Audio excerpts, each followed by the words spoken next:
Dans l'écrin d'une Afrique moderne et florissante, au cœur d'une métropole vibrante, se dressait le chef-d'œuvre architectural du magnate des affaires, Monsieur Thabo Nkosi. À 50 ans, Thabo incarnait la réussite et la puissance. Son empire s'étendait sur plusieurs continents, ses investissements fructueux lui avaient bâti une fortune colossale, et son nom résonnait dans les cercles les plus influents du monde. Son château, une prouesse de verre, d'acier et de bois précieux, s'élevait vers le ciel comme un symbole de sa grandeur. Ses lignes épurées et ses technologies de pointe en faisaient une demeure digne des rois. Chaque pièce était une œuvre d'art, chaque recoin respirait le luxe et l'opulence, mais derrière cette façade scintillante, une ombre planait sur la vie de Thabo.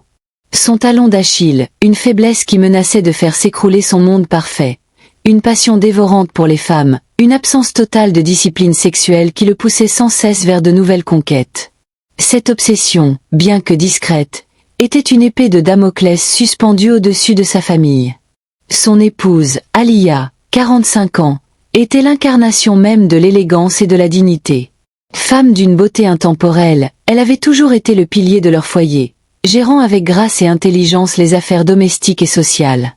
Elle était la gardienne de leur réputation, la mère aimante de leurs 2 enfants, et la confidente de Thabo, bien qu'elle ignorât l'étendue de ses infidélités.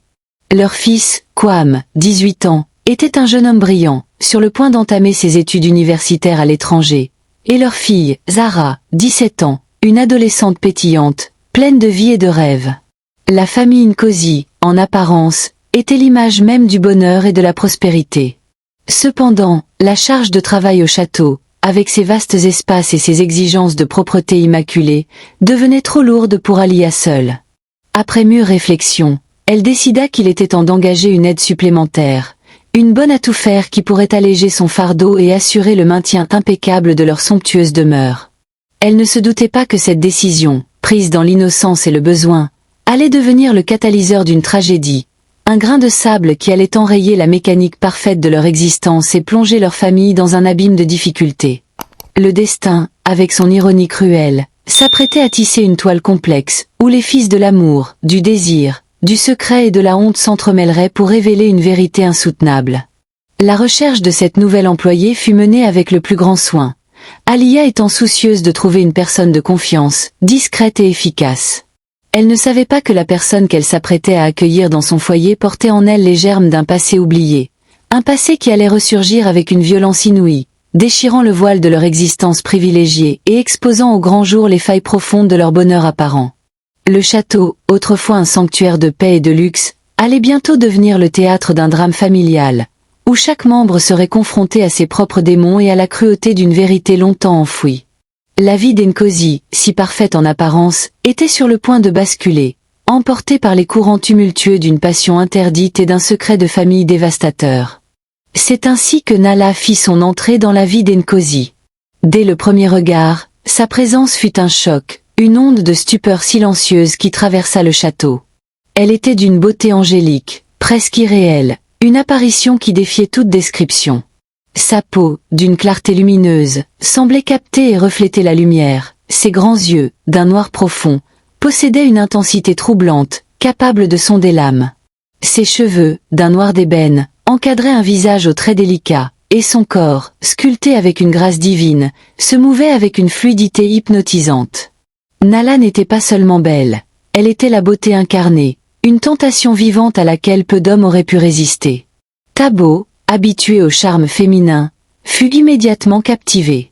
Son regard, d'ordinaire si sûr et dominant, se perdit dans la contemplation de cette jeune femme, et une étincelle dangereuse s'alluma dans ses yeux. Aliya, quant à elle, fut d'abord soulagée de trouver une aide si compétente et si agréable à regarder, sans se douter du danger que cette beauté représentait pour l'équilibre de son foyer. Dans la maison, Nala s'acquittait de ses tâches avec une diligence et une efficacité exemplaires. Chaque recoin du château brillait sous ses mains, chaque objet était à sa place, et l'ordre régnait en maître. Elle était discrète, respectueuse, et semblait se fondre dans le décor, accomplissant son travail avec une perfection presque robotique. Thabo, cependant, ne pouvait détourner son attention d'elle. La présence de Nala devint une obsession, une flamme qui le consumait de l'intérieur. Il la cherchait du regard, guettait ses moindres mouvements, et chaque rencontre fortuite devenait une occasion de la courtiser. Dans la cuisine, alors qu'elle préparait le repas, il s'approchait, prétextant une soif soudaine, et tentait de nouer la conversation, ses mots empreints d'une familiarité déplacée. Dans le salon, tandis qu'elle époussetait les meubles anciens, il s'attardait, lui posant des questions sur sa vie, son passé, ses rêves, des questions qui dépassaient largement le cadre de leur relation employeur-employé. Ses avances, subtiles mais insistantes, se déroulaient à l'insu d'Aliya, absorbée par ses propres occupations, et de Zara, trop jeune et insouciante pour percevoir les tensions sous-jacentes. La nuit, le désir de Thabo devenait insupportable. Il trouvait des prétextes futiles pour appeler Nala sur son téléphone, des questions sur l'organisation du lendemain, des demandes de dernière minute, mais le véritable but de ces appels était de prolonger leur interaction, d'entendre sa voix, de se perdre dans l'illusion d'une intimité naissante. Son esprit était constamment tourné vers elle, au détriment de sa famille. Les dîners avec Aliya devenaient des corvées, les conversations avec Kwame et Zara des monologues inintéressants. Son travail, autrefois sa passion, se transformait en un fardeau, ses pensées s'échappant sans cesse vers Nala, même au milieu des réunions les plus importantes. Il était prisonnier de son désir, aveuglé par la beauté de cette femme, incapable de voir les conséquences désastreuses de ses actes. Nala, consciente de l'attirance du milliardaire, tentait de rester professionnelle, de repousser ses avances avec douceur mais fermeté. Elle avait besoin de ce travail, et elle ne voulait pas compromettre sa position. Mais la persévérance de Thabo, sa position, son pouvoir, et l'aura de richesse qui l'entourait, commençaient à éroder ses défenses. La solitude, la précarité de sa situation, et la promesse d'une vie meilleure, même si elle était entachée par le secret, devenaient des arguments de plus en plus difficiles à ignorer. Le château, autrefois un lieu de travail, se transformait lentement en un champ de bataille émotionnelle, où le désir et la tentation luttaient contre la moralité et la loyauté. Thabo, avec sa détermination implacable, était sur le point de briser les dernières résistances de Nala, sans se douter que cette victoire serait le début de sa propre chute, et celle de toute sa famille. Finalement, la persévérance insidieuse de Thabo eut raison des dernières réticences de Nala. Le milliardaire, usant de son charme, de sa position et de promesses voilées d'un avenir meilleur, parvint à la convaincre. Ce qui avait commencé par des regards insistants et des conversations volées se transforma en une relation clandestine, un amour secret qui se déroulait dans les murs mêmes du château, sous le nez de sa femme et de ses enfants. Le luxe et l'opulence de la demeure, autrefois symbole de la réussite de Thabo, devinrent le théâtre de leur liaison interdite. Leurs rencontres étaient des ballets furtifs, des moments volés à la routine quotidienne. Dans la cuisine, les gestes professionnels de Nala se mêlaient désormais à des effleurements discrets, des regards complices échangés lorsque personne ne regardait. Le salon, lieu de rassemblement familial, devenait le terrain de jeu de leurs désirs inavoués, chaque objet, chaque recoin, témoin silencieux de leur passion naissante. Les nuits, autrefois solitaires pour Nala, étaient désormais remplies des appels téléphoniques de Thabo, des murmures échangés dans l'obscurité, des promesses murmurées qui l'alliaient de plus en plus à cet homme puissant et dangereux. Le week-end, jour de repos pour la bonne, se transformèrent en des moments de rencontre et de partage, loin des regards indiscrets du château. Thabo, sous des prétextes fallacieux, l'invitait dans des restaurants étoilés, des lieux où leur présence ne soulèverait aucun soupçon. Il la conduisait dans des appartements luxueux, des havres de paix discrets où ils pouvaient passer du temps ensemble, loin des contraintes et des dangers de leur relation cachée. Ces escapades, ces moments de bonheur volés, renforçaient le lien entre eux, créant une bulle d'intimité où le monde extérieur semblait disparaître. Nala, malgré les doutes et la culpabilité qui la rongeaient parfois, se laissait emporter par la force de cette passion. Elle était jeune, vulnérable, et la promesse d'une vie différente, d'une sécurité financière et d'une attention qu'elle n'avait jamais connue, était une tentation difficile à ignorer. Pour Thabo, cette liaison était une échappatoire, une nouvelle source d'excitation qui le sortait de la monotonie de sa vie dorée. Il était aveuglé par son désir, incapable de voir les conséquences dévastatrices de ses actes. Sa famille, autrefois le centre de son univers, passait au second plan. Aliya, sa femme, sentait une distance grandir entre eux, une froideur inexplicable qui s'installait dans leur relation. Elle attribuait cela au stress du travail, aux exigences de son empire, sans jamais soupçonner la vérité. Kwame et Zara, plongés dans leur propre vie d'adolescents, ne remarquaient rien, ou du moins, ne voulaient rien remarquer. Le temps passait, Et la relation secrète entre Thabo et Nala s'épanouissait dans l'ombre, chaque jour un peu plus audacieuse, chaque nuit un peu plus profonde. Le château, autrefois un symbole de bonheur et de réussite, était devenu un nid de secrets, un lieu où les apparences étaient trompeuses et où la vérité, tapie dans l'ombre, attendait son heure pour éclater au grand jour. La tension montait, invisible mais palpable, prête à déchirer le voile de leur existence privilégiée et à révéler la fragilité de leur bonheur. Le destin, avec sa cruauté habituelle, préparait déjà le prochain acte de ce drame, un acte qui allait bouleverser à jamais la vie d'Nkosi et les confronter à une réalité qu'ils n'auraient jamais pu imaginer. Le temps, ce maître implacable, continua son œuvre, tissant les fils du destin avec une indifférence cruelle. Les mois s'écoulèrent, et avec eux, les signes d'une vérité inéluctable commencèrent à se manifester. Nala, d'abord discrète, puis de plus en plus visiblement, portait en elle le fruit de cette liaison interdite. Le ventre arrondi, les nausées matinales, les changements d'humeur, autant d'indices qui, pour un œil averti, ne laissaient aucune place au doute.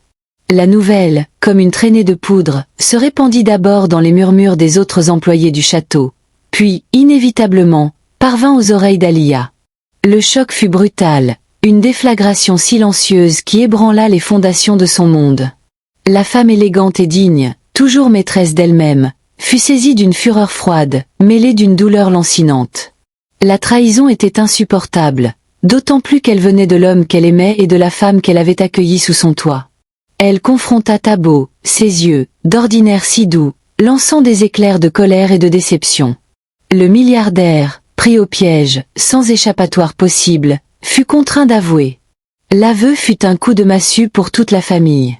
Kwame et Zara, confrontés à la réalité crue de l'infidélité de leur père et à la grossesse de la bonne, furent plongés dans un état de stupeur et de dégoût.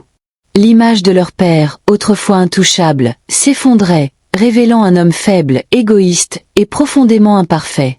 La honte s'abattit sur eux, une chape de plomb qui menaçait d'étouffer leur fierté et leur réputation. Mais le pire restait à venir. Au milieu du chaos émotionnel, alors que la famille tentait de digérer cette révélation choquante, un détail, une coïncidence troublante, fit surface. Les dates, les lieux, les souvenirs lointains. Aliya, dans sa douleur, se rappela une conversation passée, un nom mentionné par Thabo des années auparavant, une ancienne collègue du début de sa carrière. Une femme avec qui il avait eu une brève liaison, une histoire de jeunesse qu'il avait balayée d'un revers de main, la considérant comme une erreur de jeunesse. Le nom de cette femme, les circonstances de leur rencontre, tout concordait avec les rares informations que Nala avait pu donner sur son passé. Une enquête discrète, menée par Aliya, avec l'aide de ses propres contacts, confirma l'impensable. Nala n'était pas seulement la bonne, la maîtresse de Thabo, et la mère de son futur enfant. Elle était sa propre fille. Le sang se glaça dans les veines de chacun. Le milliardaire, l'homme d'affaires impitoyable, le coureur de jupons invétéré, avait commis l'impardonnable. Il avait engendré un enfant avec sa propre fille, une fille dont il ignorait l'existence, le fruit d'une liaison oubliée de sa jeunesse. La révélation fut un cataclysme, un tremblement de terre qui dévasta tout sur son passage. La honte, déjà présente, se transforma en une abomination, une tache indélébile sur le nom d'Nkosi. L'inceste, le tabou ultime, venait de frapper leur foyer, exposant au grand jour la noirceur des secrets et les conséquences dévastatrices d'une vie sans limite. Le château, autrefois un symbole de réussite, devint une prison de désespoir, un lieu où le luxe et l'opulence ne pouvaient plus masquer l'horreur de la vérité. La famille, brisée, déshonorée, était confrontée à un dilemme insoutenable, un avenir incertain où la reconstruction semblait impossible. Le drame venait d'atteindre son paroxysme, laissant derrière lui un sillage de douleur, de culpabilité et de désespoir. Le destin, avec sa cruauté sans bornes, avait révélé son coup le plus sombre, plongeant l'Nkosi dans un abîme dont il ne savait pas s'il pourrait un jour s'extraire. La révélation de l'inceste frappa la famille Nkosi comme la foudre, réduisant en cendres l'image de perfection qu'ils avaient si méticuleusement construite. Le château, autrefois un havre de paix et de prospérité, devint un tombeau de secrets et de honte. L'atmosphère y était irrespirable, imprégnée d'une douleur lancinante et d'une culpabilité écrasante. Thabo, le puissant milliardaire, fut le premier à s'effondrer sous le poids de son péché. Son arrogance et sa confiance en soi s'évanouirent, remplacé par un vide abyssal. Il était hanté par l'horreur de ses actes, par la vision de Nala, sa fille, portant son enfant. Les nuits étaient peuplées de cauchemars, les jours d'une angoisse insoutenable. Son empire, autrefois sa fierté, devint une source de tourments, chaque transaction, chaque réunion, un rappel de sa déchéance morale. Il tenta de se racheter, de demander pardon, mais les mots restaient vains face à l'ampleur de sa trahison. Alia, la femme blessée, la mère trahie, fut déchirée entre la rage et le désespoir. Son amour pour Tabo, autrefois inébranlable, fut brisé en 1000 morceaux. Comment pardonner l'impardonnable? Comment reconstruire une vie sur les ruines d'un tel mensonge? Elle se retira dans un silence glacial, ses yeux, autrefois remplis de lumière, reflétant désormais une tristesse infinie. La dignité qu'elle avait toujours portée comme un bouclier se fissura, laissant apparaître la vulnérabilité d'une femme confrontée à l'inimaginable. Elle pensait à ses enfants, à la manière dont cette tragédie allait les marquer à jamais, et son cœur se serrait d'une douleur insupportable. Kwame, le fils aîné, fut le plus affecté par la révélation. L'admiration qu'il portait à son père se transforma en un dégoût profond. L'homme qu'il avait idolâtré, le modèle qu'il s'apprêtait à suivre, était un monstre. Sa jeunesse, son insouciance, furent brutalement arrachées, remplacées par une amertume précoce. Il se replia sur lui-même, ses études à l'étranger devenant une échappatoire, un moyen de fuir cette réalité insoutenable. Zara, la fille cadette, fut submergée par la confusion et la colère. L'innocence de son adolescence fut souillée par la noirceur du secret familial. Elle ne comprenait pas comment une telle chose avait pu arriver, comment son père, l'homme qui l'avait toujours protégée, avait pu commettre un acte aussi abominable.